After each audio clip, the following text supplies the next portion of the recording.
கிறிஸ்துவினுடைய வருகை மிகவும் சமீபமாய் இருக்கிறது. எப்போ அவருடைய வருகை இருக்கும் என்று தெரியாது. எந்த நாழிகையிலே அவர் வருவார் என்று தெரியாது. நாம் ஒவ்வொருவரும் ஒவ்வொரு நாளும் ஆயத்தமாய் இருக்க வேண்டும். நான் இங்கு இருந்து கிறிஸ்துவினுடைய வருகையை நான் பிரசங்கிக்காமல் போய்விட்டால் நான் பரலோகம் போக முடியாது. ஒரு சபையை எப்படி மேய்க்க வேண்டும், சபையிலே ஆசீர்வாதத்தை மாத்திரமே கூறிக்கொண்டு இருந்தோம் என்றால் விசுவாசிகள் பூமியிலே மட்டும்தான் ஆசீர்வதிக்கப்பட்டிருப்பார்களே தவிர பரலோகத்தில் அந்த ஆசீர்வாதம் சேர்த்து வைக்கப்படாது. ஆகையால் கிறிஸ்துவின் வருகை மிகவும் சமீபமாய் இருக்கிறபடியினால் சபைக்கு முடிந்த அளவுக்கு நான் சொல்ல மாட்டேன், சபைக்கு நேரத்தோடு கூட வருகிறது நம் அனைவருக்குமே அது நல்லது. இதை நான் கண்டிப்பாக சொல்லுகிறேன். ஏனென்றால் இன்றைக்கு எடுக்க போகிற வார்த்தைகள் பயங்கரமாக இருக்கும். கிறிஸ்துவின் நியாயாசனத்துல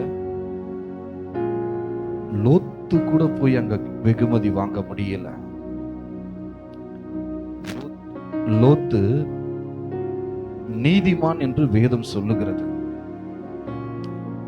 கிறிஸ்துவினுடைய நியாயாசனத்துல அவர் போய் அங்க வெகுமதி வாங்க முடியல. வெறும் கையோட கூட அவருடைய இடத்திற்கு நம்ம போக கூடாது. நாம் ஒவ்வொருவரும் சிறியவர்கள் முதல் பெரியவர்கள் வரை கிறிஸ்துவினுடைய நியாயாசனத்தில் போய் நாம் நிற்க வேண்டும். இன்னும் ரட்சிக்கப்படாமல் இருக்கிற உங்கள் குடும்பத்தில் யார் இருந்தாலும் சீக்கிரமாய் அவர்களை ரட்சிப்புக்குள்ளாக இயேசுவை முதல்ல அவங்க அறிய வேண்டும். உடனே கொண்டு போய் ஞானஸ்தானம் கொடுக்க கூடாது. அவங்க இயேசுவை அறியணும். எத்தனை ஆத்துமாக்களை நாம் ஆதாயப்படுத்தி வைத்திருக்கிறோம். ஆண்டவர் கேட்பார், உனக்காக என் ஜீவனை கொடுத்தேனே, எனக்காக நீ என்ன செய்தாய்? நாம் எங்கே போய் நிற்போம்? அது ஊழியர்களுக்கு மட்டுமல்ல, மெய்ப்பர்களுக்கு மட்டுமல்ல, விசுவாசிகளுக்கும் அது அடங்கும். எத்தனை வகையான கிரீடங்கள் இந்த கிறிஸ்துவினுடைய நியாயாசனத்தில் இருக்கிறது என்பதை சொல்ல போகிறேன். இவ செய்தியின் தலைப்பு கிறிஸ்துவின் நியாயாசனம். 2 கொரிந்தியர் 5ஆம் அதிகாரம் 10வது வசனம். ஏனென்றால் சரீரத்தில் அவன் அவன் செய்த நன்மைக்காவது தீமைக்காவது தக்க பலனை அடையும்படிக்கு நாம் எல்லோரும் கிறிஸ்துவின் நியாயாசனத்திற்கு முன்பாக வெளிப்பட வேண்டும். சரீரத்தில் அவன் அவன் செய்த நன்மைக்காவது தீமைக்காவது என்றால் இந்த சரீரம் தேவன் கொடுத்தது. நாம் எத்தனை நன்மைகளை நாம் செய்திருக்கிறோம், எத்தனை தீமைகளை செய்திருக்கிறோம் என்பது நமக்கு தெரியும். அப்போ நம்முடைய சரீரத்துல நாம் செய்த ஒவ்வொரு நன்மைக்கும் அதனுடைய பலனை கிறிஸ்துவினுடைய நியாயாசனத்திலே தான் நமக்கு தெரிய வரும். ரோமர் எழுதின புத்தகத்தில் 14ஆம் அதிகாரத்தை எடுத்துக்கொள்ளுங்கள். 7வது வசனம் முதல் 12ஆம் வசனம் வரைக்கும் நான் வாசிக்கிறேன். நம்மில் ஒருவனும் தனக்கென்று பிழைக்கிறதும் இல்லை, ஒருவனும் தனக்கென்று மரிக்கிறதும் இல்லை. நாம் பிழைத்தாலும் கர்த்தருக்கென்று பிழைக்கிறோம், நாம் மரித்தாலும் கர்த்தருக்கென்று மரிக்கிறோம். ஆகையால் பிழைத்தாலும் மரித்தாலும் நாம் கர்த்தருடையவர்களாய் இருக்கிறோம். பிழைச்சாலும் சரி, மரித்தாலும் சரி, நாம் யாருடையவர்களாய் இருக்கிறோம்? கர்த்தருடையவர்களாய் இருக்கிறோம். கிறிஸ்துவும் மரித்தோர் மேலும் ஜீவனுள்ளோர் மேலும் ஆண்டவராய் இருக்கும் பொருட்டு மரித்தும் எழுந்தும் பிழைத்தும் இருக்கிறார். இப்படி இருக்க நீ உன் சகோதரனை குற்றவாளி என்று தீர்க்கிறது என்ன? நீ உன் சகோதரனை அற்பமாய் எண்ணுகிறது என்ன? நாம் எல்லோரும் கிறிஸ்துவினுடைய நியாயாசனத்திற்கு முன்பாக நிற்போமே. சகோதரனை குற்றவாளி என்று தீர்க்கக்கூடாது, அற்பமாய் எண்ணக்கூடாது. நாம் பேசுகிற ஒவ்வொரு வார்த்தைகளுக்கும் நியாயத்தீர்ப்பு நாளிலே கணக்கு ஒப்புவிக்க வேண்டும். மற்றவர்களை குற்றவாளிகள் என்று தீர்ப்பதற்கு நாம் யார்? கிறிஸ்துவின் நியாயாசனத்திலே அது தண்டனைக்குரிய இடம் அல்ல, அங்கு வெகுமதிக்கான இடம். இரண்டாவது, தீமை செய்யும் பொழுது அங்கு நஷ்டங்களையும் இழப்புகளையும் சந்திக்கக்கூடிய ஒரு இடமாக அது இருக்கிறது. இந்த இடத்துல சொல்லப்படுகிறது, அப்ப நம் மற்றவர்களை குற்றவாளிகள் என்று தீர்க்கக்கூடாது. நாம் பேசுகிற ஒவ்வொரு வீணான வார்த்தைகளுக்கும் நியாயத்தீர்ப்பு நாளிலே கணக்கு ஒப்புவிக்க வேண்டும் என்று சொல்லி மத்தேயு எழுதின சுவிசேஷம் 12ஆம் அதிகாரத்தில் 36வது வசனத்திலே சொல்லப்பட்டிருக்கிறது. இப்பொழுது ரோமர் 14ஆம் அதிகாரத்திலே 11வது வசனத்தை வாசிக்கிறேன். அந்தபடி முழங்கால் யாவும் எனக்கு முன்பாக முடங்கும். ஆண்டவர் சொல்லுகிறார், நாவு யாவும் தேவனை அறிக்கை பண்ணும் என்று என் ஜீவனை கொண்டு உரைக்கிறேன் என்பதாய் கர்த்தர் சொல்லுகிறார் என்று எழுதியிருக்கிறது. ஆதலால் நம்மில் ஒவ்வொருவனும் தன்னை குறித்து தேவனுக்கு கணக்கு ஒப்புவிப்பான். தேவனிடத்துல ஒவ்வொருவரும் கணக்கு ஒப்புவிக்க வேண்டும். அவன் அவன் செய்த நன்மைக்காவது அவன் அவன் செய்த தீமைக்காவது நாம் நியாயாசனத்திற்கு முன்பாக போய், கிறிஸ்துவின் நியாயாசனத்திலே நாம் போய் கணக்கு ஒப்புவிக்கிறவர்களாக நாம் இருக்க வேண்டும். 1 கொரிந்தியர் 3ஆம் அதிகாரம் 11வது வசனத்தில் இருந்து 15ஆம் வசனம் வரைக்கும் வாசிக்கிறேன். போடப்பட்டிருக்கிற அஸ்திபாரமாகிய இயேசு கிறிஸ்துவை அல்லாமல் வேறே அஸ்திபாரத்தை போட ஒருவனாலும் கூடாது. நாம் நம்முடைய அஸ்திபாரம் எதின் மேல் நாம் கட்டப்பட்டிருக்கிறோம்? வேதம் என்ன சொல்லுகிறது? 12வது வசனம், ஒருவன் அந்த அஸ்திபாரத்தின் மேல் பொன், வெள்ளி, விலையேற பெற்ற கல், மரம், புல், வைக்கோல் ஆகிய இவைகளை கட்டினால் அவன் அவனுடைய வேலைப்பாடு வெளியாகும். நாளானது அதை விளங்க பண்ணும். ஏனெனில் அது அக்கினியினாலே வெளிப்படுத்தப்படும். அவன் அவனுடைய வேலைப்பாடு எத்தன்மை உள்ளதென்று அக்கினியானது பரிசோதிக்கும். இங்கே சொல்லப்படுகிற இந்த அக்கினி என்பது அக்கினி கடல் அல்ல. இந்த அக்கினி சோதிக்கப்படுவதற்காக. இப்போ 2 விதமான கேட்டகரி இந்த இடத்துல சொல்லப்படுகிறது. ஒன்னு 12வது வசனத்துல பாருங்க, ஒருவன் அந்த அஸ்திபாரத்தின் மேல் கிறிஸ்துவாகிய இயேசு கிறிஸ்துவாகிய அஸ்திபாரத்தின் மேல் கட்டப்படுகிற என்ன பொன், வெள்ளி, விலையேற பெற்ற கல், இதை அக்கினியால சோதிக்கப்படும் பொழுது இது என்ன ஆகும் என்றால் பிரகாசிக்கும். இது எரிந்து போகாது. அடுத்தது சொல்லப்படுகிறது, மரம், புல், வைக்கோல் இவைகள் அக்கினியிலே சோதிக்கப்படும் போது அது எரிந்து போய்விடும்.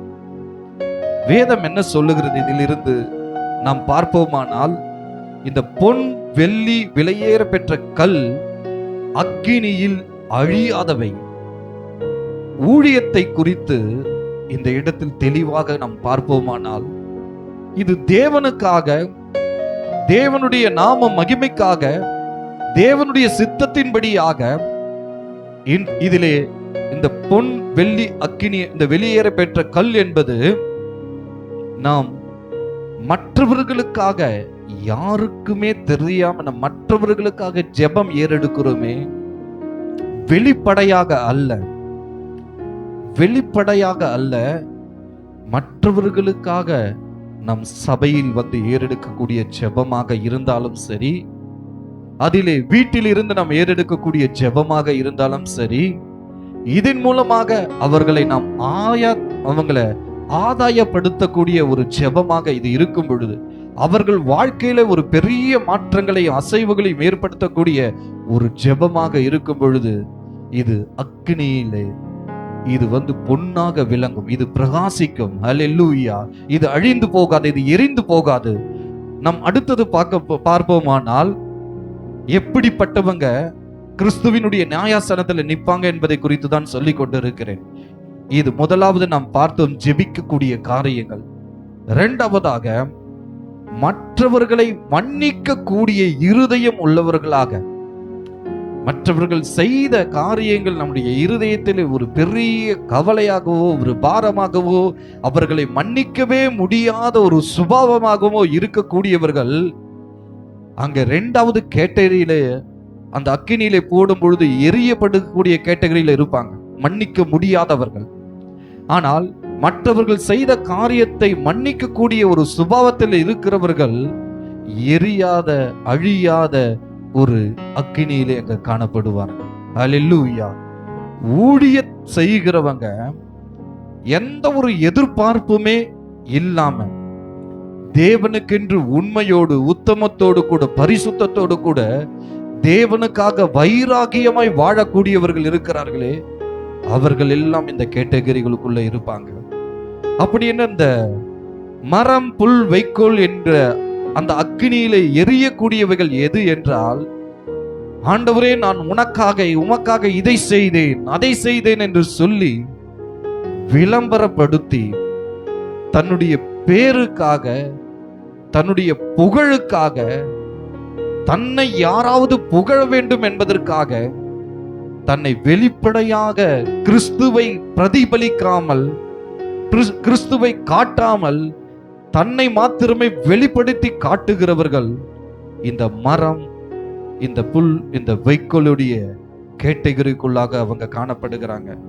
பெரிய கூட்டம் வந்த உடனே அதை போட்டோ போட்டு விளம்பரப்படுத்தக்கூடிய காரியங்கள் எல்லாம் இந்த இரண்டாவதுல அக்கினியில எரிக்கக்கூடிய கேட்டகரிகளுக்குள்ளாக வர்றாங்க.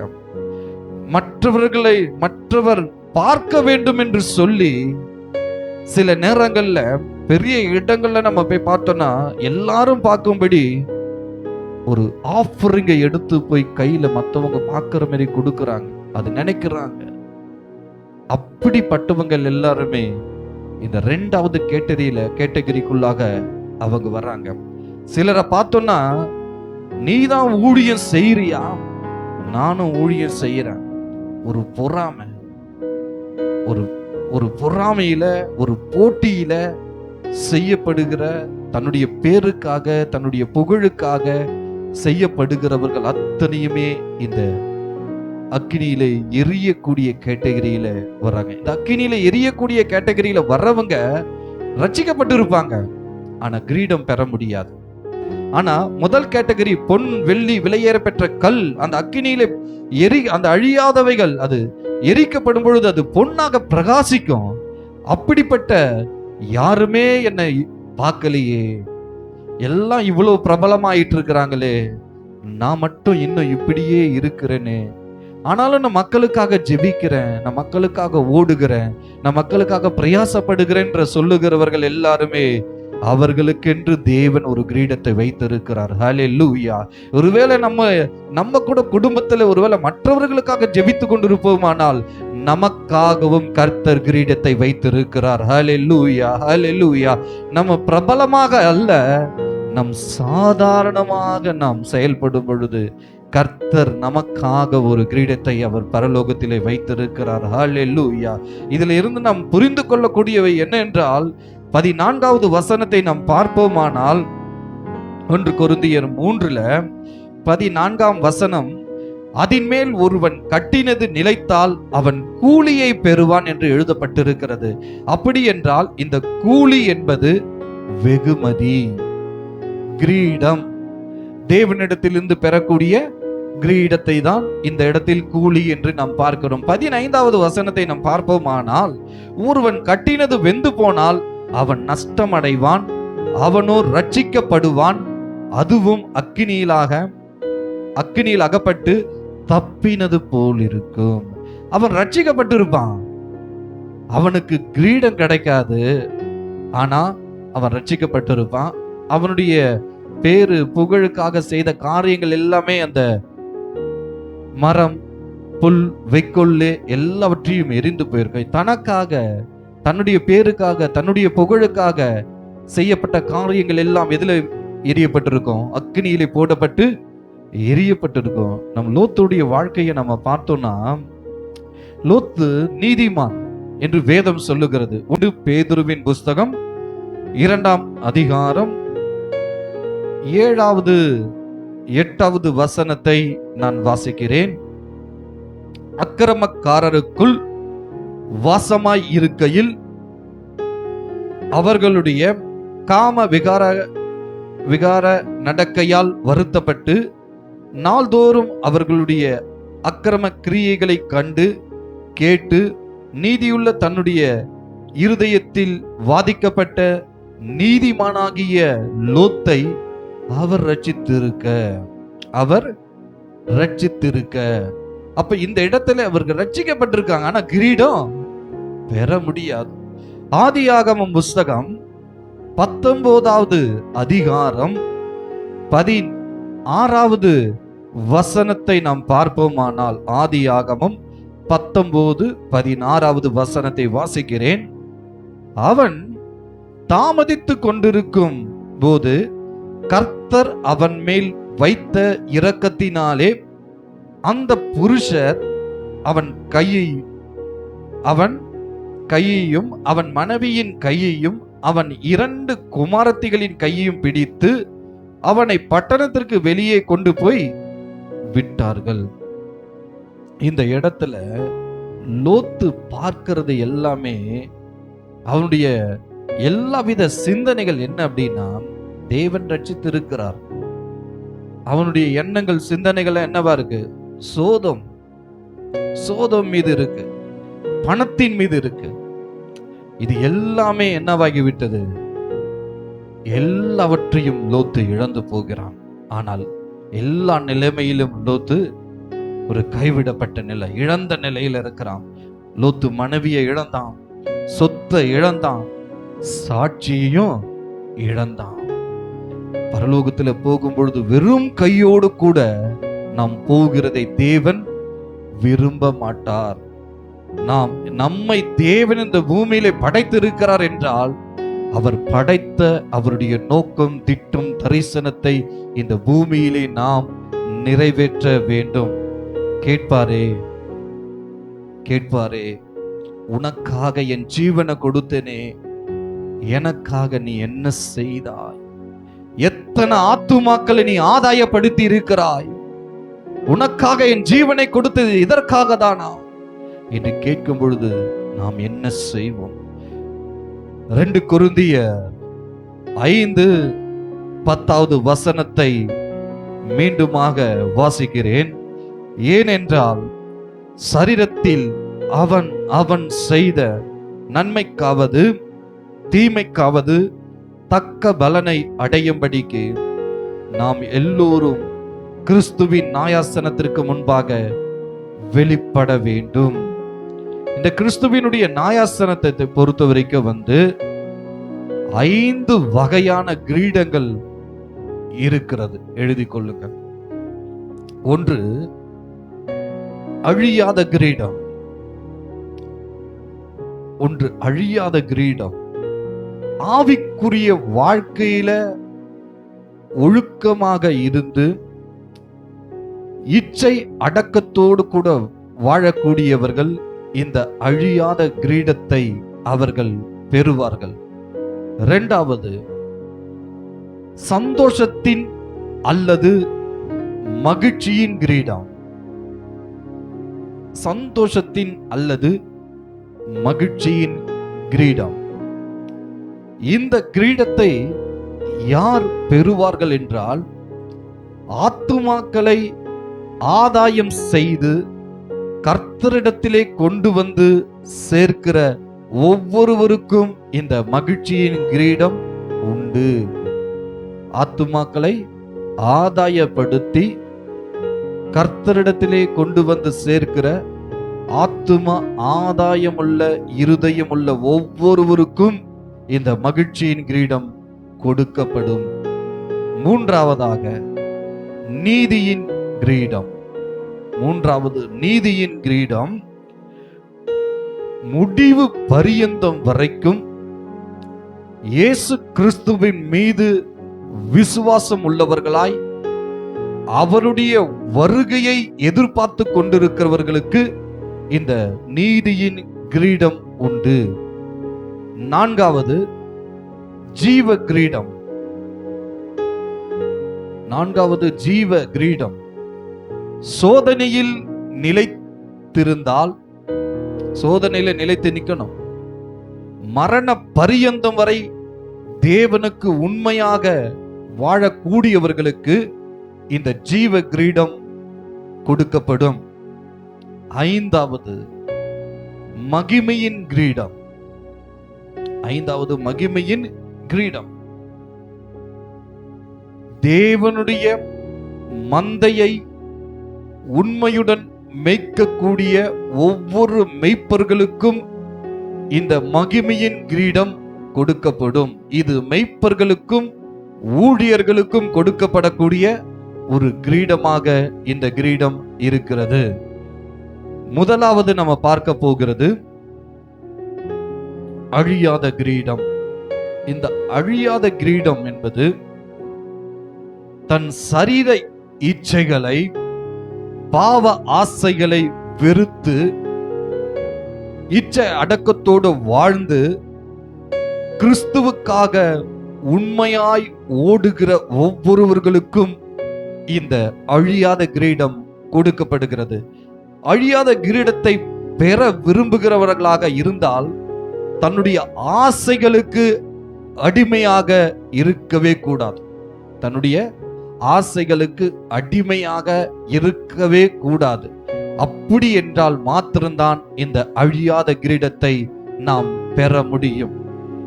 எதில் எல்லாம் இச்சை அடக்க வேண்டும் என்றால், முதலாவதாக எதெல்லாம் இச்சை அடக்க வேண்டும் என்றால், கண்களில், பார்வையிலே இச்சை அடக்க வேண்டும். நாவின் வார்த்தையிலே இச்சை அடக்க வேண்டும். சிந்தனையிலே இச்சை அடக்க வேண்டும். பண விஷயங்களிலும் இச்சை அடக்க வேண்டும். கோபத்தில் இச்சை அடக்க வேண்டும். உணர்ச்சிகளிலும் இச்சை அடக்க வேண்டும். சரீர ஆசைகளிலும் இச்சை அடக்க வேண்டும். நேரத்தை அதிகமாக வீணடிக்க கூடாது, அதிலேயும் இச்சை அடக்க வேண்டும். 1 கொரிந்தியரின் புஸ்தகம் 9ஆம் அதிகாரம் 25வது வசனம்.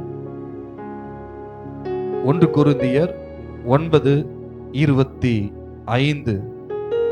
பந்தயத்திற்கு போராடுகிற யாவரும் எல்லாவற்றிலேயும் இச்சை அடக்கமாய் இருப்பார்கள். அவர்கள் அழிவுள்ள கிரீடத்தை பெரும்படிக்கு அப்படி செய்கிறார்கள். நாமோ அழிவில்லாத கிரீடத்தை பெரும்படிக்கு அப்படி செய்கிறோம்.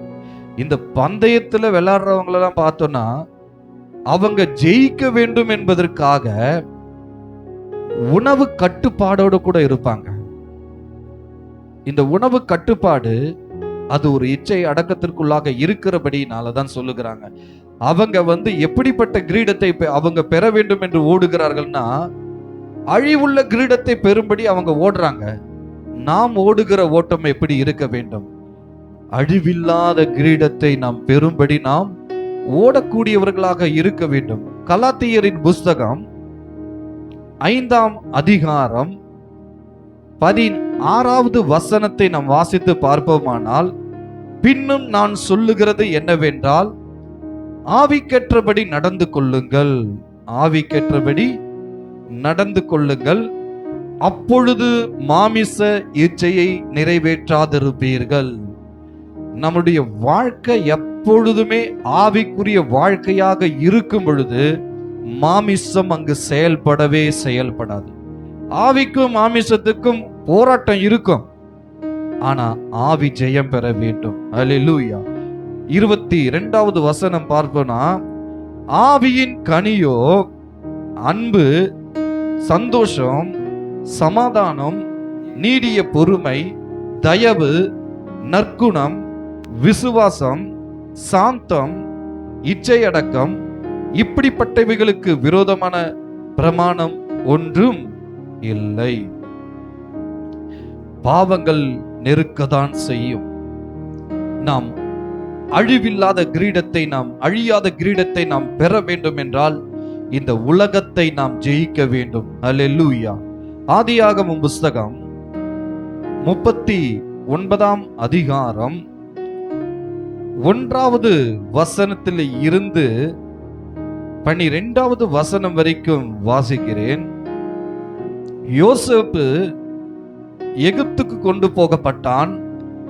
பார்வோனுடைய பிரதானியும் தலையாரிகளுக்கு அதிபதியுமாகிய போத்திபார் என்னும் எகிப்து தேசத்தான் அவனை அவ்விடத்துக்கு கொண்டு வந்து இஸ்மவேலினிடத்தில் விலைக்கு வாங்கினான்.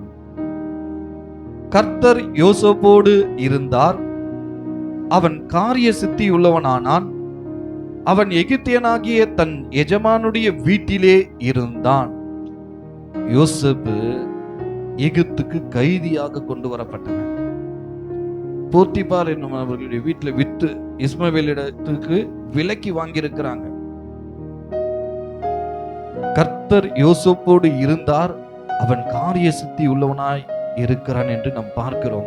3வது வசனம், கர்த்தர் அவனோடு இருக்கிறார் என்றும் அவன் செய்கிற யாவையும் கர்த்தர் வாய்க்க பண்ணுகிறார் என்றும் அவன் எஜமான் கண்டு. இந்த இடத்துல யோசேப்பு விற்கப்படுகிறான், எகிப்தியர் வாங்கப்படுகிறார். யோசேப்போடு கூட யார் இருக்கிறார்? கர்த்தர் இருக்கிறார். யோசேப்போடு கூட கர்த்தர் இருக்கிறார் என்பதை எஜமான் பார்க்கிறான்.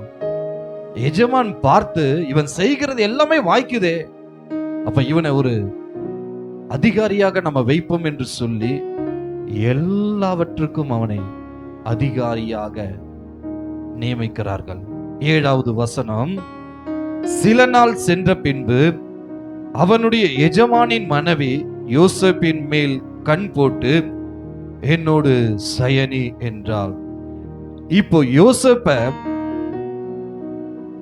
பாவத்துக்கு உட்படுத்தும்படியான காரியங்கள் நடக்கிறது. இந்த வேளையில அவன் தப்பித்து ஓடுகிறான். 12வது வசனம், அப்பொழுது அவள் அவனுடைய வஸ்திரத்தை பற்றி பிடித்து, என்னோடு சயனி என்றால், அவனோ தன் வஸ்திரத்தை அவள் கையிலே விட்டு வெளியே ஓடி போனான். இச்சை அடக்கம். இப்படி உள்ளவர்கள் அழியாத கிரீடத்தை அவர்கள் பெறுவார்கள். நாம் பார்த்தோமே, கண்களில், நாவில், சிந்தனையில், பண விஷயங்களில், கோபத்தில, உணர்ச்சியில, சரீர ஆசைகளில் நேரத்தை பயன்படுத்துவதில் பல காரியங்கள் இந்த இச்சை அடக்கத்திலே இருக்கிறது. அப்படி என்றால் இப்படிப்பட்ட பாவ வழிகளிலே உடன்படாமல் அவைகளில் இருந்து தப்பி ஓடும் பொழுது தேவன் அழியாத ஒரு கிரீடத்தை அவர் கொடுக்கிறார். 1 யோவான் 2ஆம் அதிகாரத்தில் 17வது வசனத்தை நாம் வாசித்து பார்ப்போமானால், 1 யோவான் 2ஆம் அதிகாரம் 17ஆம் வசனத்தில், உலகமும் அதன் இச்சையும் ஒழிந்து போ, தேவனுடைய சித்தத்தின்படி செய்கிறவனோ என்றென்றைக்கும் நிலைத்திருப்பான். அல்லேலூயா. தேவனுடைய சித்தத்தை நாம் இந்த பூமியிலே அறிந்து கொண்டு, அவருடைய சித்தம் இந்த பூமியில என்னதென்பதை நாம் அறிந்து செயல்படும் பொழுது இந்த அழியாத கிரீடத்தை நாம் பெற முடியும். அல்லேலூயா. இரண்டாவதாக மகிழ்ச்சியின் கிரீடம். இந்த மகிழ்ச்சியின் கிரீடம் என்பது சுவிசேஷத்தை அறிவித்து ஒரே ஒரு ஆத்துமக்களையாவது இயேசுவுக்காக ஆதாயம் செய்கிறவர்களுக்கு இந்த மகிழ்ச்சியின் கிரீடம் கொடுக்கப்படுகிறது. நாம் ஆத்துமாக்களை ஆதாயப்படுத்தக்கூடியவர்களாக இருக்க வேண்டும். பாஸ்டர் மட்டும் ஆத்துமாக்களை ஆதாயப்படுத்தினால் போதும் என்பது அல்ல. இது விசுவாசிகள் மீது விழுந்த கடமையாக அது இருக்கிறது. நீதிமொழிகளின் புஸ்தகம் 11ஆம் அதிகாரத்தில், நீதிமொழிகளின் புஸ்தகம் 11ஆம் அதிகாரம் 30வது வசனத்தை பார்ப்போமானால், நீதிமானுடைய பலன் ஜீவ விருட்சம்.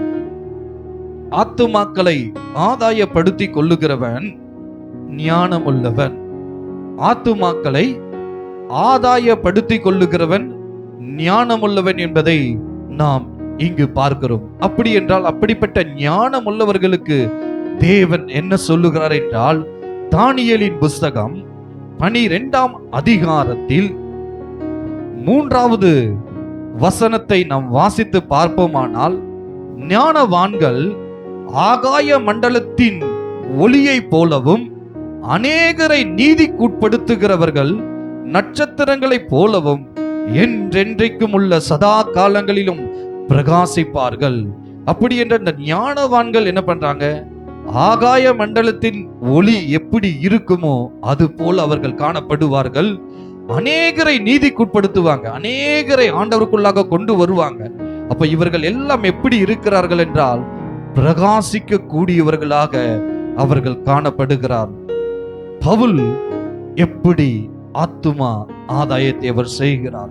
1 தெசலோனிக்கேயரின் புஸ்தகத்தில் 2வது அதிகாரத்தில் 19-20 வசனத்தை வாசித்து பார்ப்போமானால், 1 தெசலோனிக்கேயர் 2ஆம் அதிகாரத்தில் 19-20 வசனத்தை வாசிக்கிறேன். எங்களுக்கு நம்பிக்கையும் சந்தோஷமும் மகிழ்ச்சியின் கிரீடமுமாய் இருப்பவர்கள் யார்? நம்முடைய கர்த்தராகிய இயேசு கிறிஸ்து வரும்போது அவருடைய சன்னிதானத்திலே நீங்கள் அல்லவா அப்படி இருப்பீர்கள்.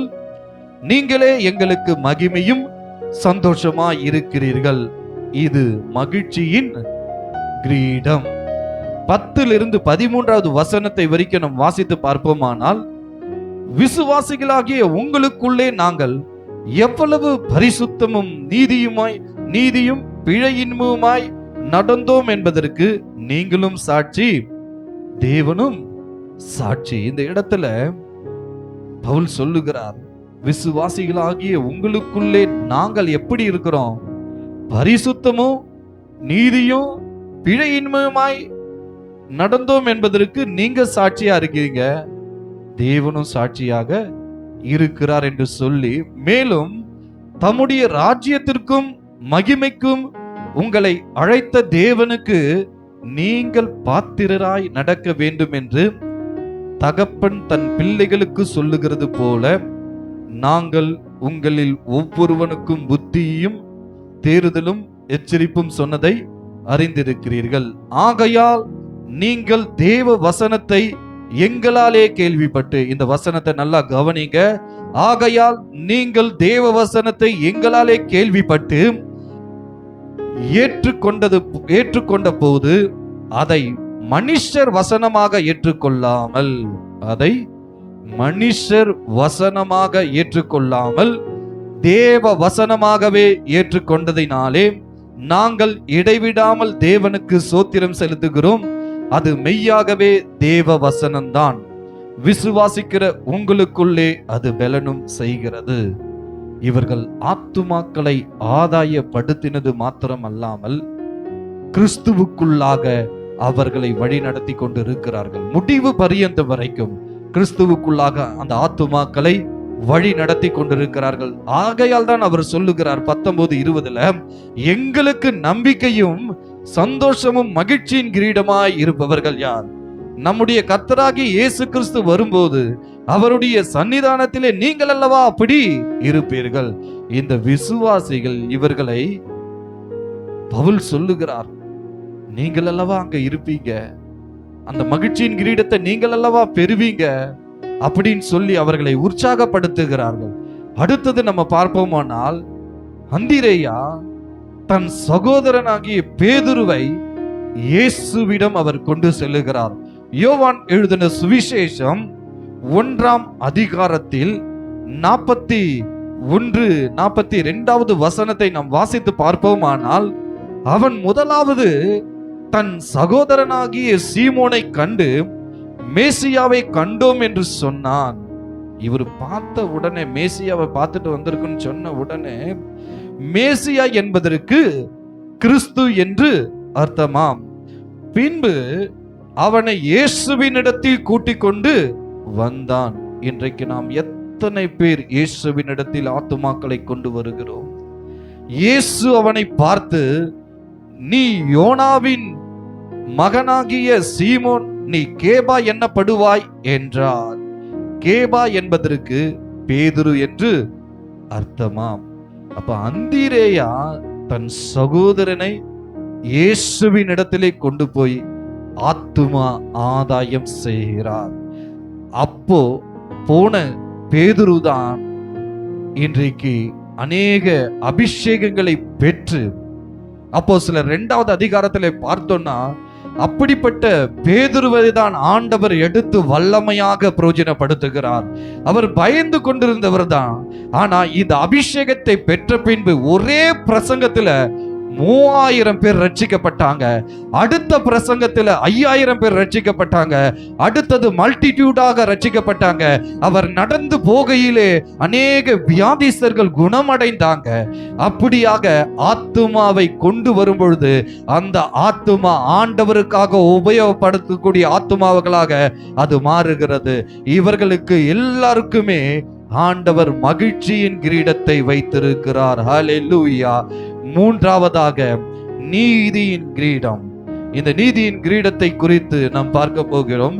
இயேசுவின் வருகையை ஆவலோடு கூட எதிர்பார்த்து கொண்டிருக்கிற ஒவ்வொருவருக்கும் இந்த நீதியின் கிரீடம் கொடுக்கப்படுகிறது. அவர்களுடைய வாழ்க்கை பரிசுத்தத்தோடும் நீதியாகவும் வாழக்கூடிய ஒவ்வொருவருக்காக இந்த நீதியின் கிரீடம் கொடுக்கப்படுகிறது. மத்தேயு எழுதின சுவிசேஷம் 24ஆம் அதிகாரத்தில் 13வது வசனத்தை நாம் வாசித்து பார்ப்போமானால், முடிவு பரியந்தம் நிலை நிற்பவனே ரட்சிக்கப்படுவான். முடிவு பரியந்தம் வரைக்கும் ஆண்டவருக்குள்ள நிலை நிற்கப்படுகிறவன் தான் ரட்சிக்கப்படுகிறான்.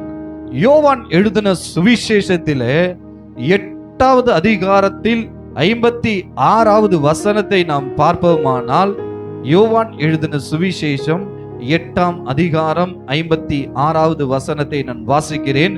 உங்கள் பிதாவாகிய ஆபிரகாம் என்னுடைய நாளை காண ஆசையாய் இருந்தான், கண்டு களி கூர்ந்தான் என்றார். பிதாவாகிய ஆபிரகாம் என்னுடைய நாளை காணன் என்று போடப்பட்டிருக்கு.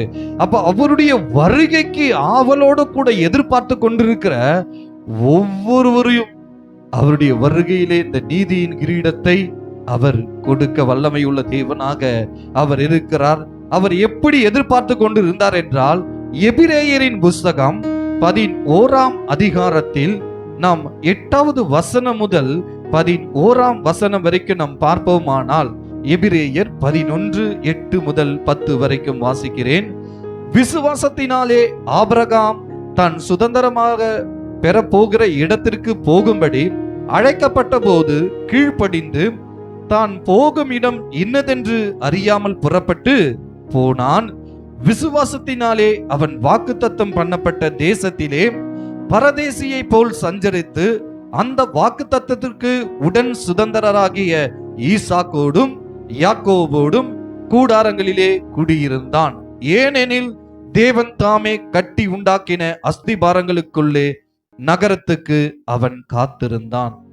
எப்போ அவருடைய வருகை வரும், எப்பொழுது நான் போவேன் என்று சொல்லி அவருடைய வருகைக்கு ஆபிரகாம் காத்து கொண்டிருக்கிறதை குறித்து நாம் பார்க்கிறோம். அதே போல வேதத்திலே நாம் பார்ப்போமானால், புத்தியுள்ள ஸ்திரீகளை குறித்து நாம் பார்ப்போமானால், அவருடைய வருகைக்காக அவர்கள் எதிர்பார்த்து கொண்டிருக்கிறார்கள். மத்தேயு எழுதின சுவிசேஷத்தில் 25ஆம் அதிகாரத்தில் 4வது வசனத்தை நாம் பார்ப்போமானால், மத்தேயு எழுதின சுவிசேஷம் 25:4 வசனத்தை நான் வாசிக்கிறேன்.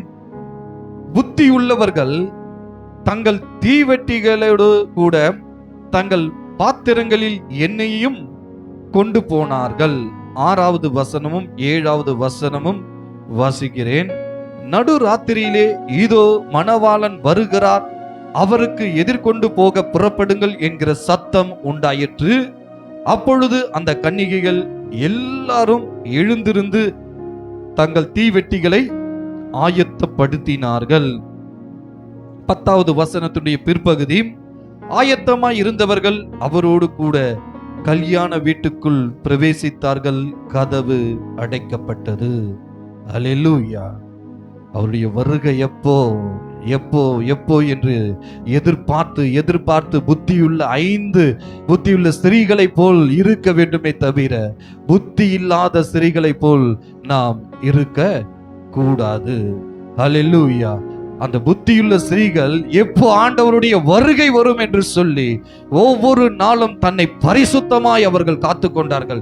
அவர்களுடைய எண்ணெய் குறையாத அளவுக்கு, அபிஷேகம் குறையாத அளவுக்கு அவர்கள் தங்களுடைய சரீரத்தை பரிசுத்தமாய் காத்து கொண்டிருக்கிறார்கள். ஹல்லேலூயா. அப்படிப்பட்டவர்களுக்கு ஆண்டவர் நீதியின் கிரீடத்தை அவர் கொடுக்கிறார். 2 தீமோத்தேயின் புத்தகத்தில் 4வது அதிகாரம் 6 முதல் 8வது வசனம் வரைக்கும் நாம் பார்ப்போமானால், இங்கு பவுலை குறித்து சொல்லப்படுகிறது. வேதம் என்ன சொல்லுகிறது? 2 தீமோத்தேயு 4ஆம் அதிகாரம் 6, 8, 7, 8 வசனங்களை வாசிக்கிறேன். ஏனென்றால் நான் இப்பொழுதே பான பலியாக வார்க்கப்பட்டு போகிறேன். நான் தேகத்தை விட்டு பிரியும் காலம் வந்தது. நான் தேகத்தை விட்டு பிரியும் காலம் வந்தது. நல்ல போராட்டத்தை போராடினேன், ஓட்டத்தை முடித்தேன், விசுவாசத்தை காத்து கொண்டேன். இது முதல் நீதியின் கிரீடம் எனக்காக வைக்கப்பட்டிருக்கிறது. நீதியுள்ள நியாயாதிபதியாகிய கர்த்தர் அந்நாளில் அதை எனக்கு தந்தருளுவார். அவர் சொல்லுகிறது, இந்த நீதியின் கிரீடம் எனக்கு மாத்திரம் அல்ல. என்ன சொல்லுகிறார்? எனக்கு மாத்திரமல்ல, அவர் பிரசன்னமாகுதலை விரும்பும் யாவருக்கும் அதை தந்தருளுவார். அவர் பிரசன்னமாகுதலை, இப்படியாக அவர் நல்ல போராட்டத்தை போராடி ஓட்டத்தை முடித்து விசுவாசத்தை அவர் கடைசி வரையும் அவர் காத்து கொண்டிருந்தார். அப்படி பவுல் நீதியின் கிரீடத்தை பெற்ற ஒரு நபராக அவர் காணப்படுகிறார். இப்படியாய் நீதியின் கிரீடத்தை நாமும் பெறக்கூடியவர்களாக காணப்பட வேண்டும். 4வதாக ஜீவ கிரீடம். இந்த ஜீவ கிரீடத்தை பெற வேண்டுமென்றால் உபத்திரவங்கள் வரும், சோதனைகள் வரும், துன்பங்கள் வரும், பிரச்சனைகள் வரும், போராட்டங்கள் வரும். எந்த சூழ்நிலையாக இருந்தாலும் விசுவாசத்தை மறுதலிக்காமல் மரண பரியந்தம் வரை உண்மையாய் நாம் இருக்கும் பொழுது இந்த ஜீவ கிரீடத்தை நாம் பெற முடியும். யாக்கோபின் புஸ்தகம் 1வது அதிகாரத்தில் 12வது வசனத்தை நாம் வாசித்து பார்ப்போமானால், யாக்கோபு 1:12, சோதனையை சகிக்கிற மனுஷன் பாக்கியவான், அவன் உத்தமன் என்று விளங்கின பின்பு கர்த்தர் தம்மிடத்தில் அன்பு கூறுகிறவர்களுக்கு வாக்குத்தத்தம் பண்ணின ஜீவ கிரீடத்தை பெறுவான். சோதனை வரக்கூடிய நாட்களிலே அதை சகித்து அந்த சோதனையை நாம் ஜெயம் பெறும் பொழுது ஜீவ கிரீடத்தை தேவன் நமக்கு தந்தருளுவார். வெளிப்படுத்தின விசேஷம் 2ஆம் அதிகாரம் 10வது வசனத்தினுடைய பிற்பகுதியை நாம் பார்ப்போமானால், ஆகிலும் நீ மரண பரியந்தம் உண்மையாயிரு, அப்பொழுது ஜீவ கிரீடத்தை உனக்கு தருவேன். மரண பரியந்தம் வரை நாம் உண்மையாய் அவருக்குள்ளாக இருக்கும் பொழுது தேவன் நமக்கு ஜீவ கிரீடத்தை அவர் கொடுக்கிறார். யாக்கோபின் புஸ்தகத்தில் 5ஆம் அதிகாரத்தில் 11வது வசனத்தை வாசித்து பார்ப்போமானால், இதோ பொறுமையாய் இருக்கிறவர்களை பாக்கியவான்கள் என்கிறோமே, யோபுவின் பொறுமையை குறித்து கேள்விப்பட்டிருக்கிறீர்கள், கர்த்தருடைய செயலின் முடிவையும் கண்டிருக்கிறீர்கள். கர்த்தர் மிகுந்த உருக்கமும் இரக்கமும் உள்ளவராய் இருக்கிறார். யோபுக்கு அநேக போராட்டங்கள் இருந்தது, சோதனைகள் வந்தது. ஆனாலும் எல்லாவற்றிலும் யோபு பொறுமையோடு கூட அதை செய்ய பெற்றார். யோபுவின் புஸ்தகத்தில் 1ஆம் அதிகாரம் 20வது வசனத்தில் இருந்து 22வது வசனம் வரைக்கும் நம்ம வாசித்து பார்ப்போமானால், அப்பொழுது யோபு எழுந்திருந்து தன் சால்வையை கிழித்து தன் தலையை சிரைத்து தரையிலே விழுந்து பணிந்து, நிர்வாணியாய் என் தாயின் கர்ப்பத்தில் இருந்து வந்தேன், நிர்வாணியாய் அவ்விடத்துக்கு திரும்புவேன். கர்த்தர் கொடுத்தார், கர்த்தர் எடுத்தார், கர்த்தருடைய நாமத்துக்கு சோத்திரம் என்றான். இவை எல்லாவற்றிலும் யோபு பாவம் செய்யவும் இல்லை, தேவனை பற்றி குறை சொல்லவும் இல்லை. எப்படிப்பட்ட ஒரு வாழ்க்கையை யோபு வாழ்ந்திருக்கிறார்! எவ்வளவு சோதனை வந்தாலும், எல்லா இழப்புகள், பிள்ளைகளை இழக்கிறார், ஆடு மாடுகளை இழக்கிறார், எல்லாவற்றையும் இழந்த பின்பு கூட கர்த்தர் கொடுத்தார், கர்த்தர் எடுத்தார், கர்த்தருடைய நாமத்திற்கு சோத்திரம்.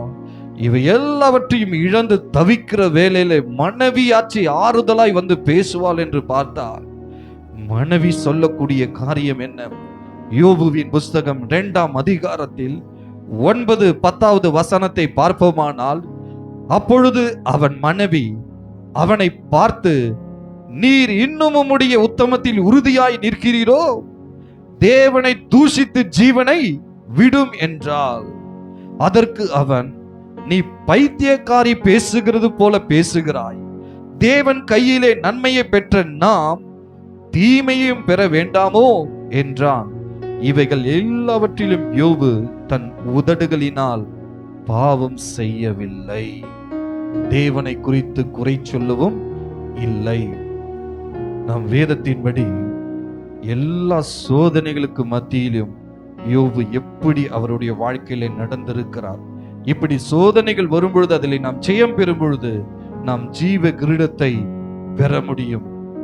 ஸ்தேவானை குறித்து நாம் பார்ப்போமானால், அப்போஸ்தலரின் புஸ்தகம் 6ஆம் அதிகாரத்திலே 8வது வசனத்தில இருந்து நான் வாசிக்கிறேன்.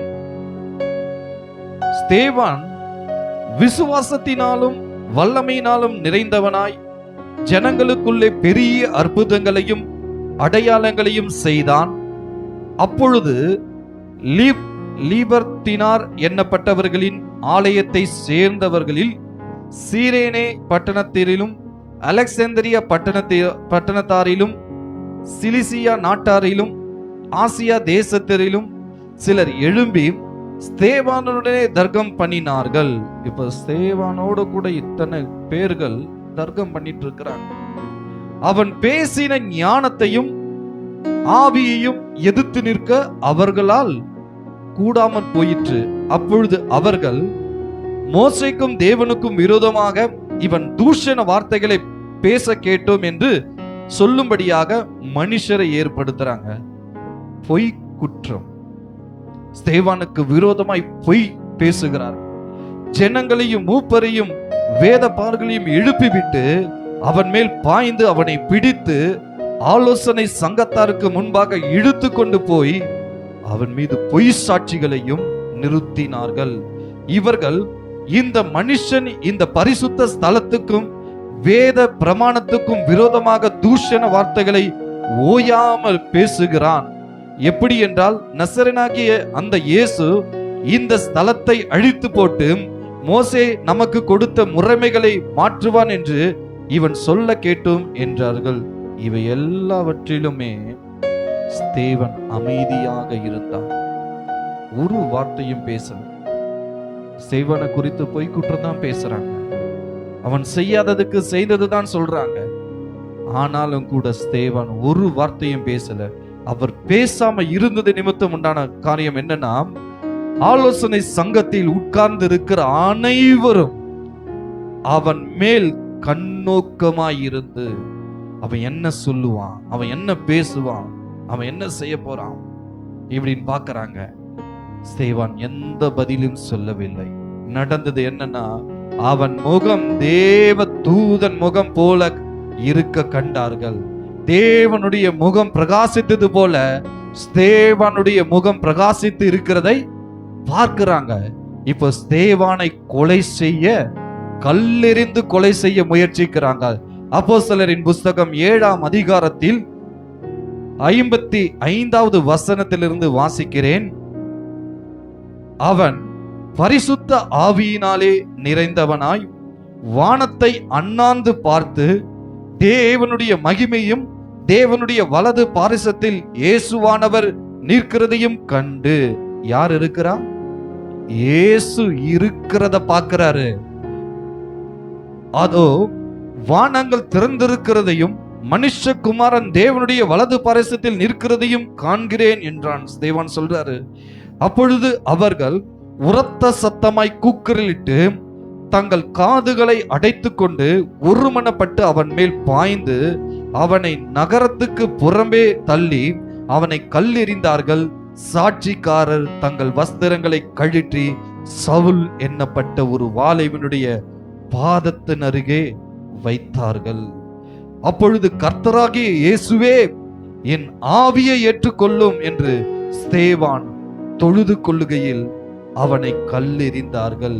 நம் இந்த ஜீவ கிரீடத்தை பெறணும்னா வெளிப்படுத்தின விசேஷம் 2:10 பிற்பகுதியை பார்த்தோமே, மரண பரியந்தம் வரையும் உண்மையாயிரு என்று சொன்னாரே. ஸ்தேவான் இப்பொழுது மரத்தின் பாதையில இருக்கிறார். இந்த இடத்துல அவர் என்ன சொல்றார்? 59வது வசனத்துல, அப்பொழுது கர்த்தராகிய இயேசுவே, என் ஆவியை ஏற்றுக்கொள்ளும் என்று ஸ்தேவான் தொழுது கொள்ளுகையில் அவனை கல் எறிந்தார்கள். அவனோ முழக்கார் படியிட்டு, ஆண்டவரே, இவர்கள் மேல் இந்த பாவத்தை சுமத்தாதிரும் என்று மிகுந்த சத்தமிட்டு சொன்னான். இப்படி சொல்லி நித்திரை அடைந்தான். மன்னிக்கிறவங்க அக்கினியிலே சுட்டெரிக்கப்பட மாட்டார்கள் என்று நான் சொன்னேனே. பொன் வெள்ளி அந்த கல் அதிலே எரிந்து போகாது. இங்க ஸ்தேவான் தனக்கு விரோதமாய் பேசி தன் மீது கல் எறிந்து கொள்ள வேண்டும் என்பவர்களை பார்த்துதான் சொல்லுகிறார், ஆண்டவரே, இவர்களை மன்னியும், இவர்கள் மேல் இந்த பாவத்தை சுமத்தாதிரும் என்று மிகுந்த சத்தமிட்டு சொன்னான். இது யாரை பிரதிபலிக்கிறது என்றால், இயேசு கிறிஸ்துவை பிரதிபலிக்கிறது. லூக்கா எழுதின சுவிசேஷம் 23வது அதிகாரத்தில் நாம் பார்ப்போமானால் 34வது வசனத்துல இயேசு கிறிஸ்து என்ன சொன்னார் என்பதை நாம் வேதத்திலே இப்பொழுது பார்ப்போம். அப்பொழுது இயேசு, பிதாவே, இவர்களுக்கு மன்னியும், தாங்கள் செய்கிறது இன்னதென்று அறியாதிருக்கிறார்களே என்றார். அவருடைய வஸ்திரங்களை அவர் பங்கிட்டு சீட்டு போட்டார்கள். இயேசு கிறிஸ்துவை போல ஸ்தேவான் பிரதிபலிக்கிறான். அப்படி என்றால் இந்த இடத்துல மரண பரியந்தம் வரையும் உண்மையாய் இருந்தால் ஜீவ கிரீடத்தை நாம் பெற முடியும். அல்லேலூயா. கடைசியாக மகிமையின் கிரீடத்தை குறித்து நாம் பார்க்க போகிறோம். இது குறிப்பாக தேவனுடைய மந்தையை உண்மையாய் மேய்க்கிற போதகர்கள், சபை தலைவர்கள், ஊழியம் செய்யக்கூடிய ஊழியர்கள், இதிலே அடங்குவார்கள். நீதிமொழிகளின் புஸ்தகம் 27ஆம் அதிகாரத்தில் 23வது வசனத்தை நாம் வாசித்து பார்ப்போமானால் வேதம் சொல்லுகிறது, உன் ஆடுகளின் நிலைமையை நன்றாய் அறிந்து கொள், உன் மந்தைகளின் மேல் கவனமாயிரு. உன் ஆடுகளுடைய நிலைமை எப்படிப்பட்டதா இருக்கு, உன் ஆடுகளை எப்படி பரலோக ராஜ்யத்துக்குரியவர்களாய் மாற்ற வேண்டும், அவர்களை எப்படி வழி நடத்த வேண்டும் என்பதை உன் மந்தையின் மீது கவனமாயிரு என்று வேதம் சொல்லுகிறது.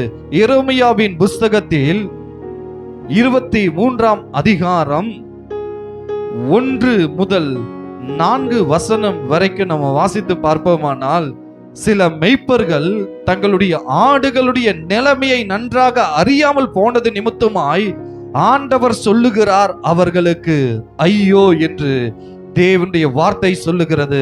1வது வசனத்தில் இருந்து நான் வாசிக்கிறேன். எரேமியா 23:1-4 வசனம். என் மேய்ச்சலின் ஆடுகளை கெடுத்து சிதறடிக்கிற மெய்ப்பர்களுக்கு ஐயோ என்று கர்த்தர் சொல்லுகிறார்.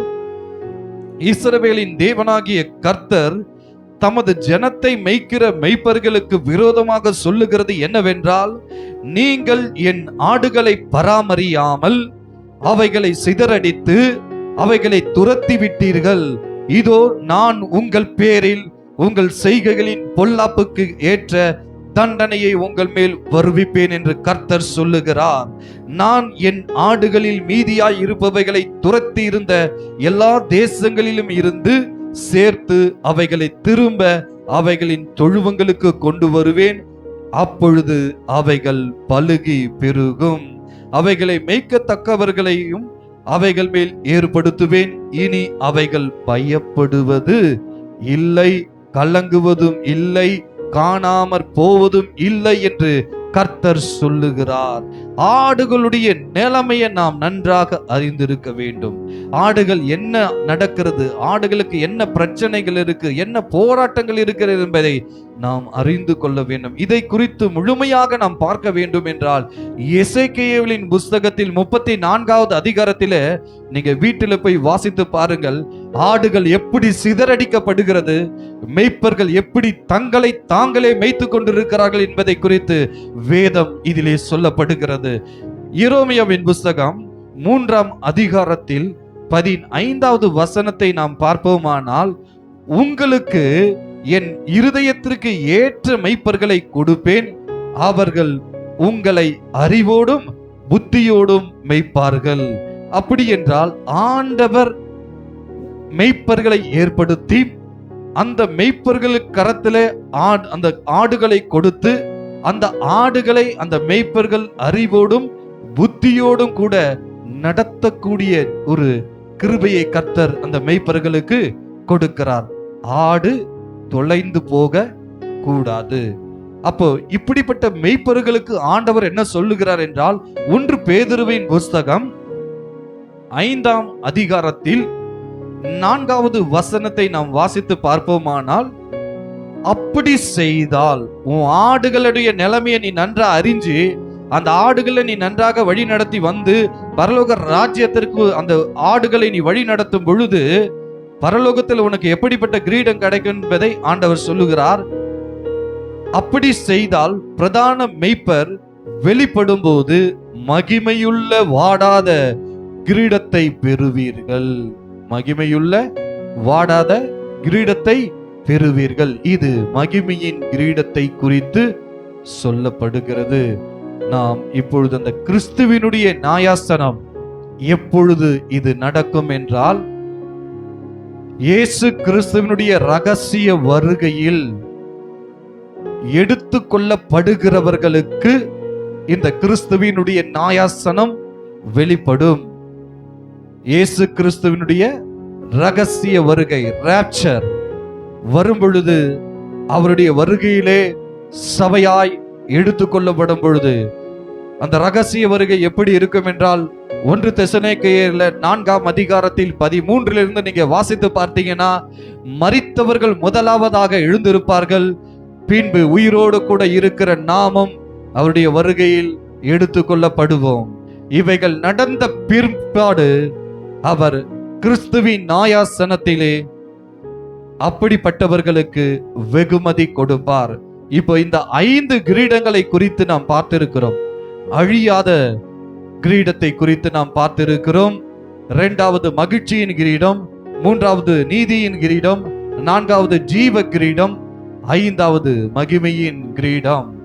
இந்த கிரீடத்தை பெற்றவர்கள் இதை பெற்ற பின்பு என்ன நடக்கும்?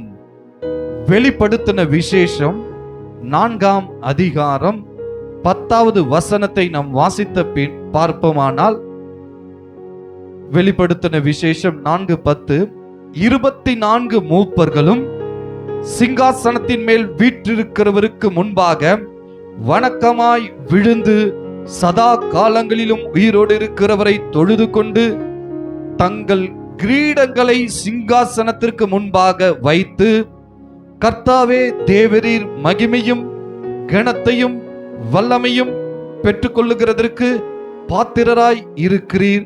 நீரே சகலத்தையும் சிருஷ்டித்தீர். உம்முடைய சித்தத்தினாலே அவைகள் உண்டாய் இருக்கிறவைகளும் சிருஷ்டிக்கப்பட்டவைகளுமாய் இருக்கிறது என்றார்கள். நாம் பெறுகிற இந்த கிரீடத்தை தேவனுக்கு முன்பாக கொண்டு போய் சிங்காசனத்திற்கு முன்பாக வைத்து அவருடைய நாமத்தை நாம் மகிமைப்படுத்த வேண்டும். இது இயேசு கிறிஸ்துவினுடைய ரகசிய வருகை வந்த பிற்பாடு கிறிஸ்துவினுடைய நியாயாசனத்தில் இது நடக்கும்.